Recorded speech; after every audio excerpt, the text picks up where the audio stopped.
Meet the Porsche 959 Komfort from 1987, the supercar that changed the game. With a twin-turbocharged 2.85-liter flat-six engine, this beast produces 444 horsepower, rocketing from 0 to 100 km per hour in just 3.6 seconds. And it doesn't stop there. This beauty reaches a top speed of 317 km per hour, making it one of the fastest cars of its time.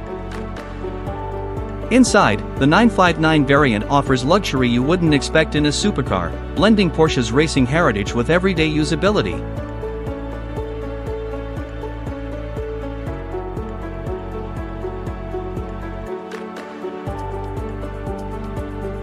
The Porsche 959 Komfort, where innovation meets performance.